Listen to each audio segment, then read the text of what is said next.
வணக்கம் மக்களே, நான் ஜித்து. இன்னைக்கு இந்த வீடியோல என்ன பார்க்க போறோம் அப்படின்னா, யஷ்வந்த் கிஷோர் டைரக்ட் பண்ணி கண்ணகி படம் வந்திருக்கு. இப்போ இந்த படம் எப்படி இருக்கு அப்படின்றத நம்ம பார்க்க போறோம். அதுக்கு முன்னாடி இந்த படத்துடைய ஒரு ஒன்லைன் என்னன்னு பார்த்தலாம். ஒன்லைனே கொஞ்சம் இன்ட்ரெஸ்டிங்கான ஒரு ஒன்லைன். அதாவது கோயம்புத்தூர்ல பார்த்தா அப்படின்னா ஒரு பொண்ணு இருக்காங்க. அப்பா அம்மா அவளுக்கு எப்படியாவது மாப்பிள்ளை பார்த்தரலாம் அப்படின்றாங்க. பொண்ணு ஏதோ ஒரு காரணத்தால அந்த பொண்ணுக்கு பிடிக்கல, இல்ல அவங்க அம்மாவுக்கு பிடிக்கல, அப்பாவுக்கு பிடிக்கல அப்படின்னு ஏதோ ஒரு காரணத்தால கல்யாணம் தள்ளி தள்ளி போயிட்டே இருக்குது. ஸோ இது ஒரு ட்ராக்ல போயிட்டு இருக்கு. இன்னொரு ட்ராக்ல இன்னொரு பெண், அவங்களுக்கு பாத்தீங்கன்னா டிவோர்ஸ் ஆயிருக்கு. அவங்களுடைய ஹஸ்பண்ட் பாத்தீங்க அப்படின்னா நீ மலடி அப்படின்ற ஒரு குற்றச்சாட்டு வச்சு அப்படி ஒரு டிவோர்ஸ்க்கான விஷயங்கள் போயிட்டு இருக்கு. ஆனா இவங்க நார்மலா தான் இருக்காங்க, ஹெல்த்தியா இருக்காங்க. பட் இருந்தாலும் டிவோர்ஸ் வேணும் அப்படின்னு அவங்க நினைக்கிற ஒரு ட்ராக் போகுது. இன்னொரு பக்கம் பாத்தீங்க அப்படின்னா வேற ஒரு இடத்துல ஒரு ஐடி கேர்ள் மாதிரி இருக்காங்க. அந்த கேர்ள் பாத்தீங்க அப்படின்னா ரொம்ப ஃப்ரீக்கா இருக்காங்க. லிவிங் டுகெதர் அப்படி ஒரு வாழ்க்கையில இருக்கிறாங்க. ஸோ அவங்க லிவிங் டுகெதர்ல இருக்கும்போது அவங்களுக்குள்ள ஒரு காதல் வருது. அது ஒண்ணு சேர்ந்தாங்களா இல்லையா அப்படின்ற ஒரு பக்கம் ஒரு ட்ராக்கு. இன்னொரு பக்கம் இன்னும் ரொம்ப நம்ம மனசை ரொம்ப திடமாக்குற மாதிரி ஒரு விஷயம் என்ன அப்படின்னா, ஒரு பொண்ணு அவங்க பிரெக்னெண்டா இருக்காங்க. அவங்களுடைய பாய் ஃப்ரெண்ட் பாத்தீங்கன்னா அவங்க கூடயே டிராவல் ஆகி அது கலைக்கிறதுக்காக விஷயங்களுக்காக போயிட்டு இருக்காங்க. இவங்க 4 பேர்த்தோடைய எண்டு என்னவா இருக்கும் அப்படின்றத இந்த படத்துடைய ஒரு லைன் அப்படின்ற மாதிரி சொல்லலாம். என்னடா அது 4 பேர்த்தோட லைஃப் ஆச்சு, கொஞ்சம் இன்ட்ரெஸ்டிங்கா இருக்குல்ல? எஸ், இன்னும் நிறைய விஷயங்கள் இன்ட்ரெஸ்டிங்கா இருக்கு. அதுக்கு முன்னாடி இந்த படத்துல பாசிட்டிவ் அண்ட் நெகட்டிவ் பத்தி நம்ம பேசலாம். பாசிட்டிவ்னு சொல்லும்போது எனக்கு அம்மு அபிராமி அப்புறம் கீர்த்தி பாண்டியன் இவங்கள மாதிரியான அந்த முக்கிய கதாபாத்திரங்கள் நடிச்சிருந்த எல்லாத்தோடைய நடிப்பும் ரொம்ப அழகா இருந்தது. மயில்சாமி சார் வர போர்ஷன்ஸ் கொஞ்சம் நேரம் தான், ஆனா அது அப்படியே நமக்கு ரொம்ப அந்த படம் ஃபுல்லா அந்த கேரக்டரை நினைவுபடுத்திட்டே இருக்கு. ஸோ அந்த அளவுக்கு ரொம்ப அழகா நடிச்சிருந்தாரு. அடுத்த எனக்கு ஆக்டிங்ல ரொம்ப பிடிச்சது அம்மு அபிராமி அண்ட் கீர்த்தி பாண்டியன். இவங்க 2 பேருமே ரொம்ப நல்லா நடிச்சிருந்தாங்க. அந்த ஒரு மீட்டர் தெரிஞ்சது. இன்னும் ரெண்டு பேர் பாத்தீங்க அப்படின்னா கொஞ்சம் ஓவர் ஆக்ட் பண்றாங்களோ, ரொம்ப ஆர்டிபிஷியலா இருக்கும் அப்படின்ற மாதிரி நமக்கு ஒரு ஃபீல் இருந்தது. பட் ஆனா அம்மா அபிராமி அவங்களுடைய அழுகைன்ற போதுமா இருக்கட்டும் அண்ட் கீர்த்தி பாண்டியன் அவங்க புரோக்கை அழுகும் போதும் எனக்கு அந்த ஒரு இது தெரியல. ஏன்னா அவங்க இதுக்கு முன்னாடி நடிச்சுட்டு இருக்கின்றனால அந்த ஒரு மீட்டரை கரெக்டா பிடிச்சிட்டாங்க. அது நல்லா இருந்தது. இன்னொரு பிளஸ் பாயிண்ட் என்னன்னா, 4 கதை ஒரு கதையில போகுது அப்படின்ற போது ஒண்ணு கூட நமக்கு என்னன்னா ஐயோ அப்படி போயிடுச்சு இப்படி போயிடுச்சுன்னு இல்லாம கரெக்டா அதுக்கேற்ற மாதிரி கட்ஸ் அப்படியே அழகா நேர்த்தியா கொண்டு போன விதம் நல்லா இருந்தது. ஸோ அதுக்கு ஒரு இயக்குனர் அவருக்கு பாட்டுகள் தெரிஞ்சுக்கலாம். அடுத்ததா அம்மு அபிராமி அவங்களுடைய அம்மா கேரக்டரா ஒரு கேரக்டர் நடிச்சிருப்பாங்க. ரொம்ப நேர்த்தியா நடிச்சிருந்தாங்க. அவங்க மட்டும் இல்லாம அந்த கூட வர ஃப்ரெண்ட்ஸா இருக்கட்டும், அந்த பாட்டியா இருக்கட்டும், அந்த கோதண்டமா இருக்கட்டும், அவங்க எல்லாருமே அவங்களோட இதை அந்த ஒரு வாழ்வியல் மாதிரியே ஜாலியா ஒரு கிராமத்துல பேசிக்கிற மாதிரியான ஒரு விஷயங்கள் பண்ணியிருந்தாங்க. அழகா இருந்தது. ஸோ இந்த இடத்துல அவங்க ஒரு பாட்டுகள் விட்டலாம். அடுத்த பாசிட்டிவ் என்ன அப்படின்னா, சினிமாட்டோகிராஃபி பத்தி சொல்லலாம். ஒரு சில இது இடத்துல பாத்தீங்க அப்படின்னா இந்த கோயம்புத்தூர்ல கிராமத்துல காட்டணும், அது ஒரு பக்கமா இருக்கட்டும். அண்ட் இன்னொன்னு பார்த்தா அப்படின்னா வேற ஒரு ஷேடு, அந்த ஒரு பொண்ணு ரொம்ப ஃப்ரீக்கா இருக்கா, பப்பு பார்ட்டி அப்படி இப்படின்னு இருக்கா, அது ஒரு ஷேட்ல காட்டணும். இன்னொரு பொண்ணோட வாழ்க்கை ரொம்ப கருப்பா டல்லா இருக்கிற ஒரு வாழ்க்கை. அந்த பொண்ணு பிரெக்னெண்டா இருக்கா, அது கலைக்கணும்னு நினைக்கிறா, அதே காட்டணும். இன்னொரு பொண்ணு டிவோர்ஸ். இந்த மாதிரி ஒவ்வொரு வாழ்க்கைக்கு ஏற்ற மாதிரியான ஒரு ஷேட்ல ஆங்கிள்ஸ் வச்ச விதமா இருக்கட்டும், அந்த கலரிங்கா இருக்கட்டும், அந்த லைட்டிங்கா இருக்கட்டும், நேர்த்தியா பண்ணியிருந்தாங்க. எனக்கு அது ரொம்ப பிடிச்சிருந்தது. இதுவும் இந்த இதுல ஒரு பாசிட்டிவா நம்ம எடுத்துக்கலாம். சரி, பாசிட்டிவ் ஒரு பக்கம் எடுத்துட்டோமா? இப்ப நெகட்டிவ் என்ன பிரச்சனை இருக்கு அப்படின்ற போது ரைட்டிங்ல இருந்து ஸ்டார்ட் பண்ணலாமே. ரைட்டிங்கா பார்க்கும்போது ஒவ்வொரு பெண்ணை பத்தின விஷயங்கள் அது நம்ம எதை ஐயோ அந்த கேரக்டர் இப்படி சொல்லிட்டாங்களே அப்படின்னு சொன்னோம் அப்படின்னா அது நம்ம ஆணாதிக்கமா நம்ம பேசுறோம் அப்படின்ற ஒரு போர்ட்ரேட்ல வரன்றனால நான் அந்த ஒரு விஷயத்துக்குள்ள நான் வரல. உங்களோட பெர்ஸ்பெக்டிவ்ல நான் விட்டுறேன்.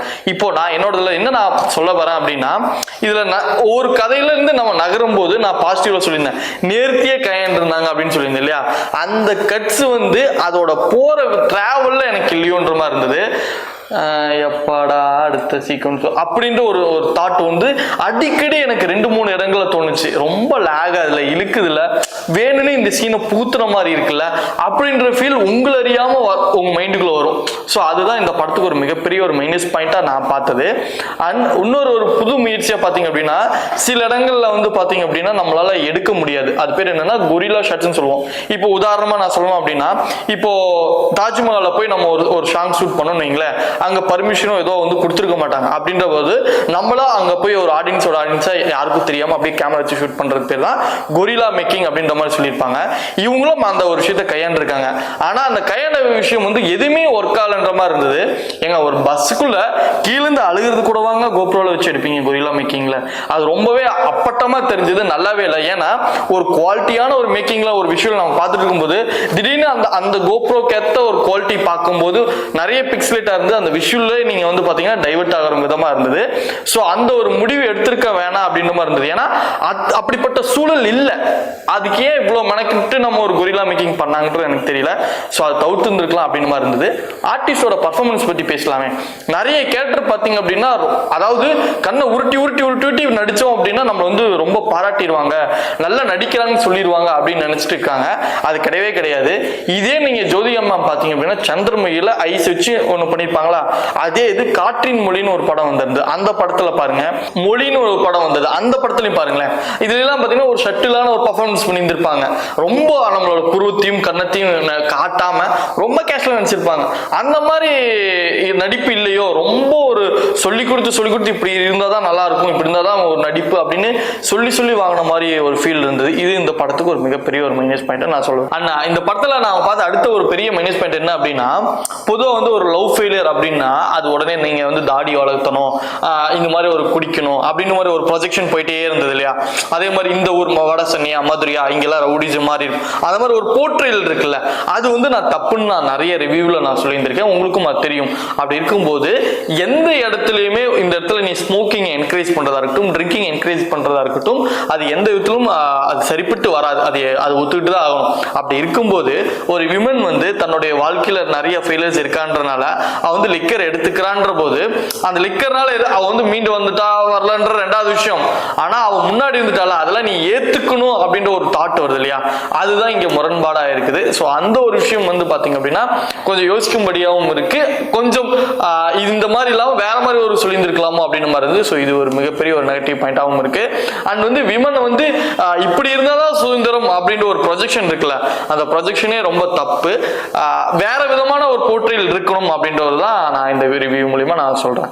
அதுல எனக்கு ரொம்ப பிடிச்சிருந்த கதாபாத்திரம் வந்து நம்ம எல்லாருமே நல்ல ஒரு கேரக்டரா நடிக்கணும், நல்ல விதமா நம்ம போர்ட்ரேட் ஆகணும்னு சொல்லி தான் எல்லாரும் நடிப்பாங்க. ஆனா அதுல பாத்தீங்கன்னா ஒரு நெகட்டிவ் ஷேடு, நான் வந்து லிக்கர் அடிச்சுட்டு ஸ்மோக் பண்ணிட்டு இருக்க ஒரு கேரக்டர் ரொம்ப அழகா போல்டா பண்ணிருந்துச்சு அந்த பொண்ணுக்கு ஒரு பெரிய பாட்டு கொடுத்துக்கலாம். அப்புறம் கீர்த்தி பாண்டியன் பத்தி சொல்லி ஆகணும். இப்பதான் அவங்களுக்கு மேரேஜ் ஆயிருந்தது.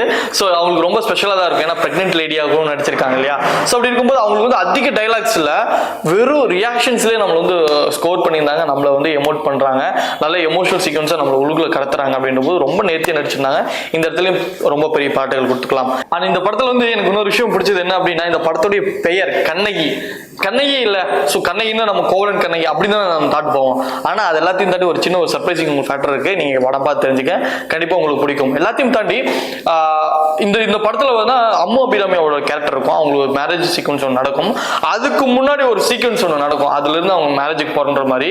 அது வந்து மிகப்பெரிய இம்பாக்ட் வந்து கண்டிப்பா ஆடியன்ஸ் மத்தியில கொண்டு போய் சேர்க்கும் அப்படின்றதுல மாற்று கருத்தே இல்லை. கண்டிப்பா அந்த சீன் பார்த்தீங்கன்னா கண்டிப்பா மிகப்பெரிய அளவுல பேசப்படும். அண்ட் இந்த படம் வந்து கமர்ஷியலா ஃபைட் இருக்கு, ஒரு சாங் இருக்கு, காமெடி சீன்ஸ்ல இருக்கு, அப்படி அப்படியே கைதட்டிட்டு அப்படியே நடந்துட்டு இல்லாம ஒரு சினிமா லவரா இருந்தீங்க அப்படின்னா கண்டிப்பா இந்த படம் ஒரு மிகப்பெரிய இம்பாக்ட் கொடுக்கும்ன்றதுல மாற்று கருத்தில கண்டிப்பா உங்க மனசுல ஒரு விஷயத்த விதைக்கும். அதுதான் இந்த படம் கண்ணகி.